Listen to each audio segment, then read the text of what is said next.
अबे दुबे, भाई इंडिया गठबंधन, आप इंडिया की लगातार बात करते हैं, एकजुटता की बात करते हैं, तस्वीरें दिखाने की कोशिश करते हैं। ये सचिवालय कब बनेगा, संयोजक कौन होगा, इसका फैसला होगा कभी कि नहीं होने वाला? हाँ, संदीप जी, मुझसे पहले दोनों वरिष्ठ पत्रकारों को बोलने का अवसर दिया। मुझे 10-20 सेकंड दीजिएगा, रोचकता से बात करूंगा, आपको अच्छा मजा आएगा बात सुनने में। मर्यादा पुरुषोत्तम राम के लिए हम्म। ये कहा तुलसीदास जी ने, भय बिन होय न प्रीत। तो ये जो इंडिया गठबंधन के भय की वजह से एनडीए गठबंधन स्वरूप में आया असली में शुरू में।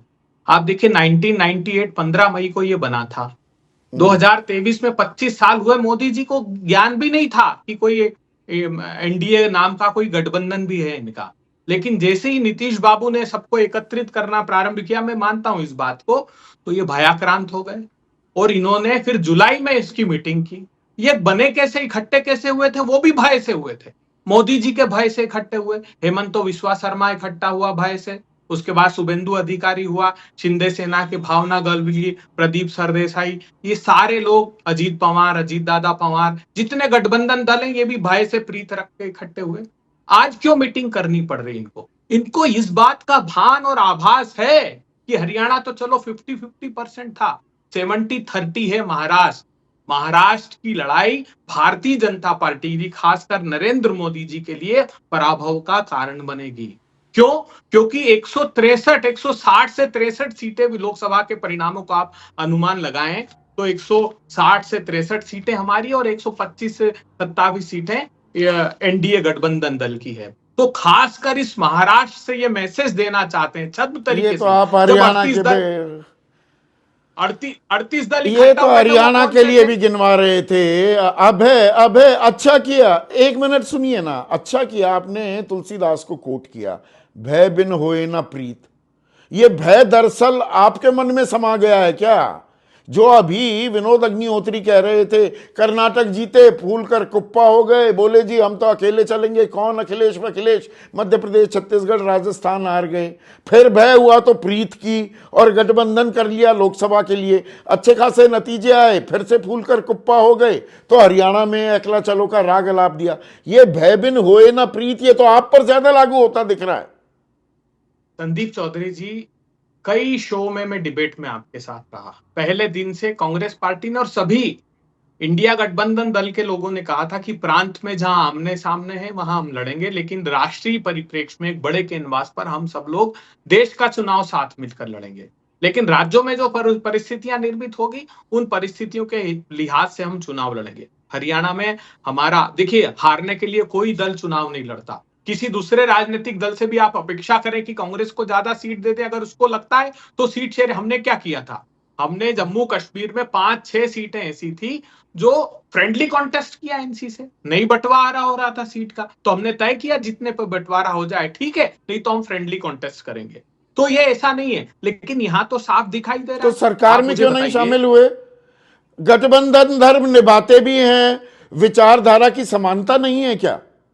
मतलब मजबूरी का गठबंधन किया हुआ है? जब आप जीते हैं सरकार बनाइए, या प्रायश्चित कर रहे हैं कि हम तो जी 6 ही जीत पाए सीटें? नहीं नहीं, एक दल है नेशनल कॉन्फ्रेंस, जो अपनी प्रतिबद्धता प्रदर्शित कर रहा है कि हाँ, प्रजातांत्रिक अधिकार जो उनको दिया है जनता ने, उसका निर्वहन करेंगे। और उसका ही साझेदार दल है कांग्रेस, जो इस बात की प्रतिबद्धता दर्शाता है कि जो स्टेटहुड, आजाद भारत के इतिहास में पहली बार किसी प्रांत के साथ इतना बड़ा धोखा किसी केंद्र की सरकार ने दिया कि राज्य का अधिकार ही छीन लिया। और चुनाव के जस्ट पहले मोदी जी ये क्या किया? राज्यपाल को सारे अधिकार सौंप दिए। मतलब मुख्यमंत्री को भी ऐसा मुख्यमंत्री बना दिया जो जो अधिकार संपन्न नहीं है। तो हम उसका प्रोटेस्ट दर्शा रहे हैं। जो आर्टिकल 370 की बात कर रहे थे, वो साफ शब्दों में सुन लीजिए। क्या कोई राज्य की सरकार आर्टिकल 370 को वापस ला सकती है? तो उत्तर है नहीं। तो फिर ये अमित शाह साहब मानते हैं शायद कि केंद्र में उनकी बैसाखियों की सरकार जाने वाली है और कांग्रेस पार्टी की सरकार आने वाली, या तो ये कह दें। अब आज देख लीजिए दृश्य, नीतीश बाबू नहीं आए क्योंकि वहां पर बेतहाशा मौतें हुई है अवैध शराब से, और एक चंद्रा बाबू साहब हैं जो 99 रुपए में इंटरनेशनल शराब की, मतलब गंगा बहा दी साहब वहां पर इन लोगों ने। भयाक्रांत, इतने भय से प्रीत इतनी कि महाराष्ट्र में जाइए तो कहते हैं मदरसों के शिक्षकों को 6,000 रुपए से 16,000, 8,000 से 18,000, मौलाना आजाद अल्पसंख्यक भय और प्रीत, अच्छे आपने दो शब्दों का इस्तेमाल किया है। भय और प्रीत में आपने, झारखंड में तो एक खाका तैयार हो गया है आपका जेएमएम के साथ, और आरजेडी के साथ गठबंधन कर लिया है आपने लगभग तय। तो ये वहां तो प्रीत हो गई, भय किस बात का है महाराष्ट्र में? वहां क्यों नहीं हो रहा बंटवारा, सीटें का गठबंधन क्यों नहीं हो पा रहा? महाराष्ट्र में एक बात बता दूं, मैं इतना अधिकार संपन्न नहीं कि मैं संगठनात्मक स्तर पर अंदर जो चर्चा है वो आपसे बाहर करूं टेलीविजन पर। फिर भी मैं ये बता देता हूं कि 90% निराकरण हो गया। जो 10% सीटें हैं बहुत जल्द आप देखेंगे, और हूबहू लोकसभा के चुनाव परिणाम महाराष्ट्र में दोहराए जाएंगे। लिख कर रख लीजिएगा मेरी इस बात को। जो भारतीय जनता पार्टी, जो गठबंधन है, एक चरण में क्यों चुनाव, चलिए, लिखकर तो हम सब रखते रहते हैं, लिखकर सब रखते रहते हैं, एक चरण में कराएंगे। चलिए वो तो लिखकर हम सब रख लेते हैं।